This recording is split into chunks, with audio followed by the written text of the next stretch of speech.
मैदे को छानकर इसमें नमक और तेल डालकर मिक्स कर लें। पानी की मदद से नरम आटा गूंद लें। प्याले में तेल लगाकर आटा इसमें डालकर ढककर एक तरफ रख दें। खोए में चीनी, पिस्ता, बादाम, अखरोट, काजू, इलायची का पाउडर और किशमिश डालकर अच्छी तरह से मिक्स कर लें। घी में मैदा डालकर मिक्स करके एक पेस्ट बना लें। गूंदे हुए आटे के साथ छोटे छोटे पेड़े बना लें। अब एक पेड़ा लेकर हाथ की मदद से उसको फैला लें। मैदे और घी का बना हुआ पेस्ट इस पर लगाकर फोल्ड कर लें। सारे पेड़ों को इसी तरह से फोल्ड करने के बाद दोबारा हाथ की मदद से फैलाएं। अब खोए की जो फिलिंग तैयार की है उसको कचौरियों में भरकर शेप कर लें।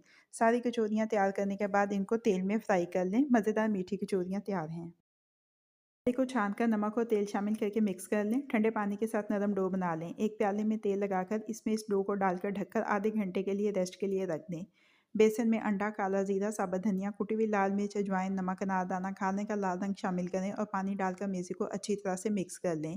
गूंदे हुए मैदे के पेड़े बनाकर बेल लें। कांटे की मदद से इसमें सुराख कर लें। अब बेसन का तैयार मेज़ा इसके ऊपर लगाकर हरा धनिया छिड़क दें। गरम तेल में दोनों तरफ से फ्राई कर लें। मज़ेदार लाहौरी कतलम्मा तैयार है। कढ़ाई में घी को गरम कर लें। छना हुआ बेसन शामिल करके मिक्स करें। सूजी शामिल करके इतनी देर भून लें कि खुशबू आने लगे। इसके बाद इसमें सब्ज़ इलायची का पाउडर शामिल करके मिक्स कर लें। पिसी हुई चीनी शामिल करें और अच्छी तरह से मिक्स कर लें। पानी डालकर अच्छी तरह से मिक्स करें और इतनी देर तक पकाएं कि अमेज़ा पैंदा छोड़ दे। इसके बाद इस अमेज़े को एक सांचे में बटर पेपर लगाकर निकाल दें और चम्मच की मदद से ऊपरी सतह को बराबर करके पिस्ते और बादाम छिड़क दें और थोड़ा सा दबा दें। चांदी का वर्क लगा दें और इस अमेज़े को ठंडा होने दें। ठंडा होने के बाद सांचे में से निकाल कर चौकोर टुकड़ों में काट लें। मज़ेदार बेसन की बर्फ़ी तैयार है। सॉसपैन में घी गरम कर लें। इसमें सूजी शामिल करके अच्छी तरह से भून लें। अब इसमें पिसा हुआ नारियल और सब्ज़ इलायची का पाउडर शामिल करके मिक्स कर लें। किशमिश और चीनी शामिल करके इतनी देर तक पकाएं ये चीनी इसमें अच्छी तरह से घुल जाए। अंडे में क्योड़ा वाटर और दूध डालकर मिक्स कर लें। इसको भुनी हुई सूजी में शामिल करके अच्छी तरह से मिक्स करें और इतनी देर तक पकाएं कि अमेज़ा सॉसपैन का पैंदा छोड़ दे। इसमें पिस्ते और बादाम शामिल करके अच्छी तरह से मिक्स कर लें। इस अमेज़े को एक प्लेट में बटर पेपर लगाकर उसमें निकाल लें। चम्मच की मदद से ऊपरी सतह को बराबर कर पिस्ते और बादाम छिड़कें और उनको थोड़ा दबा दें। अब इसको ठंडा कर लें।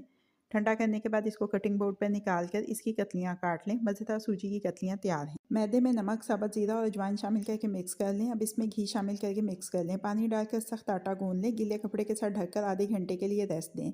एक दफ़ा फिर से मसल लें। अब इसके पेड़े बना लें। एक पेड़ा निकाल कर बाकी को फिर से ढक दें और पतली रोटी बेल लें। छुरी की मदद से नमक पारे काट लें। तेल में फ्राई करें। मज़ेदार और खस्ता नमक पारे तैयार हैं। एक सॉसपैन में दूध डालकर उसको उबाल आने तक गर्म कर लें। इसके बाद इसमें सब्ज़ इलायची और उबले हुए चावल शामिल करें और चम्मच चलाते हुए इतनी देर तक पकाएं कि चावल दूध में घुल जाएं।